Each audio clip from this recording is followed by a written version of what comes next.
So we like to talk about microdosing hospitality in my business. And I agree with it 110%. But all it means is that we're slowly giving them hospitality in little pieces, right? It doesn't have to be this grand gesture. You don't have to do this one big thing. And it's not one giant thing. It's little tiny things throughout the process. So when you microdose, that means every single point is an opportunity to give them hospitality. Every single point. Right? No matter what, if we're interacting with the guests, we can give them some form of hospitality, no matter how small it is. That's what makes it microdosing. So as simple as just being genuine when you talk to them. If you give someone a coffee and they say, "Thank you very much," you're welcome. Instead of saying that, be like, "Yeah, I got you, no problem, anytime. Thank you for coming in." That's hospitality. You're being genuine beyond just transactional. "Thank you, you're welcome.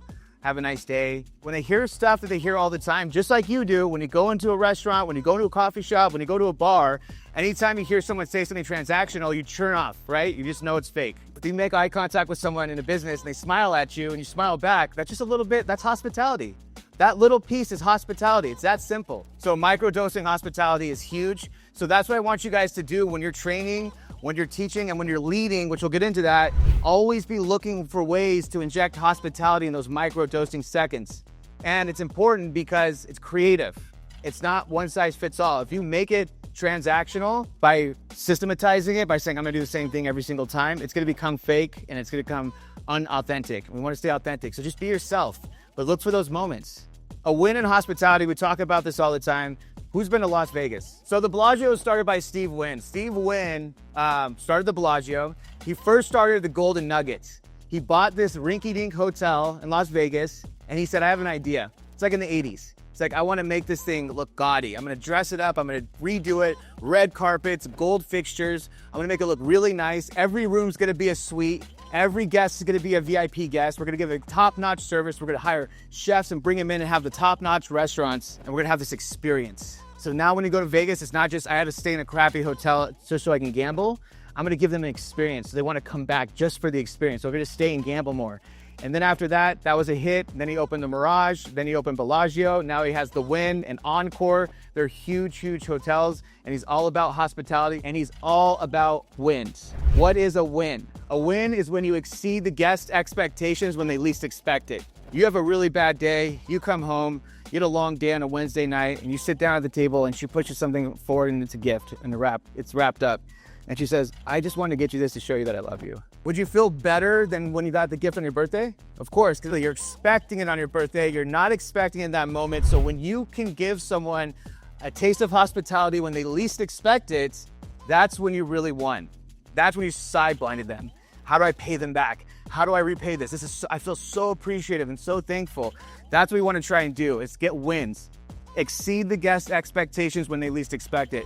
How do we get wins? Because again, this is hospitality, it takes creativity, but how do we share and promote wins with our staff to talk about wins and to motivate each other and encourage each other, inspire each other on how to get wins? How can I talk about it? How can I make it a part of life? When I'm running the store, when I'm in charge of the store, I'm running the store, how can I get wins to be promoted, to be shared? How can I get people encouraged to talk about it? Give examples. Give examples. That's how you're going to motivate people. Give examples. The best hospitality gurus in this building, in this room right now, if I point at you and ask you what's a win, it's going to be hard to come up with it. Getting wins is being really creative. It has to be unique and then it has to be situational. So to get them, you have to be creative. And so when you ask them for examples, give them examples, get people to talk about it. If you're pre-shifting with your staff before the shift and you're saying, "Who got a win? Who got a win today? Anybody who got a win yesterday? Who's going to try to get a win? Let's talk about wins." And someone's going to raise their hand eventually and go, "I actually did this thing," and it's going to inspire everyone. "Oh my God, I didn't even think about that. Yeah, that's a way to get a win." Once you guys are talking about that every single day, when that's a part of your life, a part of your culture, people are going to start getting wins naturally. So if you're honestly serious about being a leader, you can't ask them to do something. You can't ask them, encourage them to promote something if you're not fully invested in it. And I'm sure as leaders, you're going to give the guests hospitality, right? I'm sure you know how to do that. But if you're not giving your staff hospitality, if you're not giving your employees hospitality, then you're faking it. So we got to make sure throughout the entire process, we're giving everybody hospitality, the employees and the guests. We have to live it. We have to breathe it. We have to embody it. It has to be a part of our lives.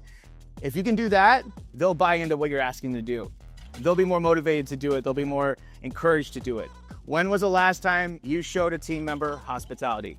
So she offered to open for a coworker so they can sleep in. Why is that hospitality? It's going above and beyond and showing that you care. She's not getting anything back. She's not looking for anything. She's not looking for monetary things. She's just trying to be nice and helpful. That's true hospitality. I want you to picture something, okay? You walk in and you're a new hire and you're nervous because your anxiety's through the roof. You're at a new job and there's people everywhere. There's guests everywhere. And you walk up to the host stand and you're like, is John here? And they're like, yeah, who are you? I'm Preston. I'm a new hire. Okay, just have a seat over there. And then John walks out finally after 30 minutes and he walks up and he goes, hey, welcome. We're excited to have you. Here's some paperwork to go over. You're gonna be following Manny. Can you follow? Yeah, he'll train with Manny. And Manny's like, okay, all right. Hey, welcome. Coffee machine's over here. Yeah, and then Manny starts talking to another employee and you're just standing there awkwardly. He goes up to the table, you're just standing there awkwardly. And then by the time you're done with this training where you just follow people around randomly, then you go to a table finally on your own because you just want to make money, you want to get out of the training process, but then they didn't train you right. So you don't know the menu, you don't know the computer very well. So you're at the table and you're full of anxiety because you're just hoping they don't ask you a question you don't know the answer to, which you're probably going to, and you're gonna look like an idiot. You're going to ring in food at the computer. Your coworkers are like, why is this guy taking so long? And you're like trying so hard and you're nervous.